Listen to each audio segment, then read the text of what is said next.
Hi,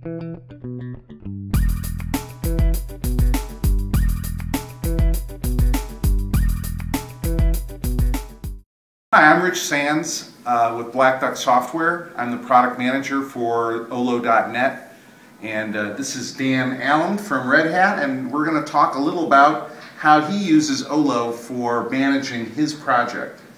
Tell me a little about how you've been using Ohloh on your project and what sorts of insights you've been able to find. Sure, thanks, Rich. So we were intrigued by Ohloh. I've known about it for quite a long time, and at first as a contributor, I discovered it and said, hey, look, the commits that I'm doing are showing up here, and this is kind of neat, building a profile for myself. And as we put together the Arquillian Project and the website for it, we looked at Ohloh and immediately threw that widget onto the page that described the activity in the project, because we felt like what matters a lot to users is knowing that the project is actually going somewhere. You tend to, even with blogs happening on a regular basis, with the real-time data that we're getting used to today, if we don't see minute by minute, then we think, well, maybe it hasn't gotten a lot of activity. Ohloh provides that insight. So then we sort of drilled in and said, okay, how can we go deeper? How can we use the data there on the website to bring out some of that information? Because the widget is important, but there's a tight space there. We have to fit a lot of information. So we started browsing through, and what we came to appreciate before we even used the data was that we got to know the community of people that were contributing and learning about other projects that they were working on. So I think that insight is important. You talk about the value of Ohloh to companies and understanding that the software projects are healthy. But I think there's something else to say, hey, is this contributor healthy, so to speak? I mean, do they participate often? Where else do they participate? Right. So we've gotten a nice view of the project that, thanks to Ohloh. And of course we went in and filled in what information we could to help it mine more of the data. So, yeah. So I know that some projects have actually been using Ohloh to discover new contributors. Somebody starts contributing. You can find that in the list of contributors, and also if any contributors are sort of leaving the project and going off somewhere else. Have you been using the site for that type of insight into your community? Yeah, absolutely. As the project started to go along, those graphs started to fill out. And we noticed a couple of things. One, we would notice that we had spikes, both in number of lines of code and contributors coming on board. And we kind of looked, what are the correlation between those spikes and what we're doing?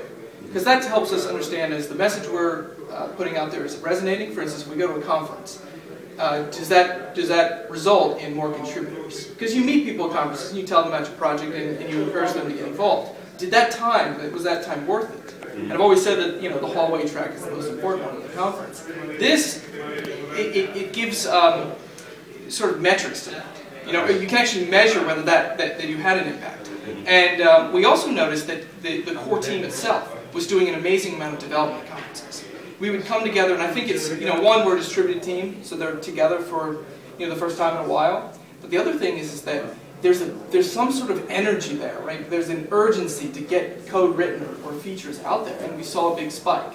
But at the same time, you see then, after the conferences, or after some, perhaps around the holidays, it really starts to fade away. And we look at that and we say, okay, great, now what can we do with that information? Can we perhaps have maybe a little bit more news out there during the interim, so we don't have that lull? Because we would like to have a fairly steady number of commits going along and contributors involved. But so far in the Arquillian Project, at least, we're just seeing the contributor base grow and grow.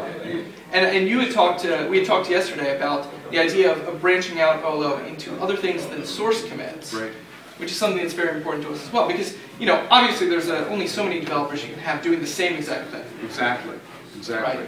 One of the things I've noticed in tracking, looking across a number of projects is it's not always the case that getting more committers means that you're going to end up with more commits. Right. Sometimes there's a sort of an optimum number of committers for the particular technology and language and things that you're doing. And if you have just tons and tons of new people, it might slow down the core team. but there's also a sort of base level that you need.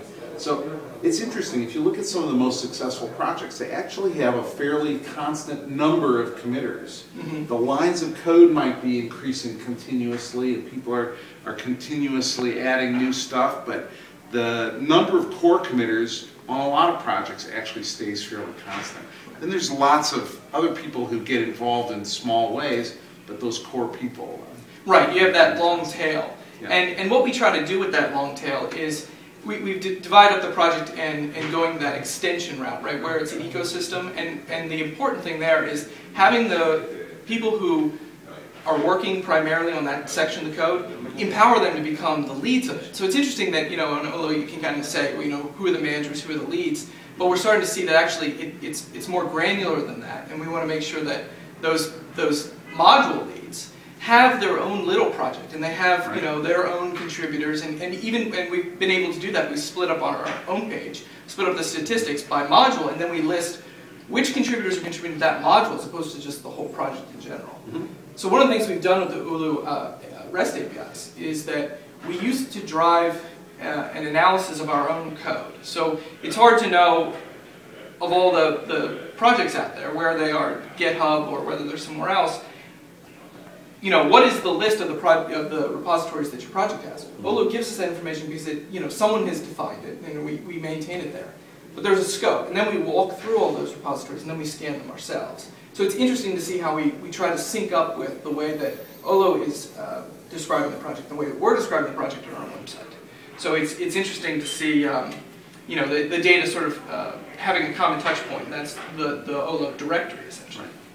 Great. So, well, thanks very much, Dan. I really appreciate you taking the time to tell us a little more about how you're using Ohloh to help manage your project.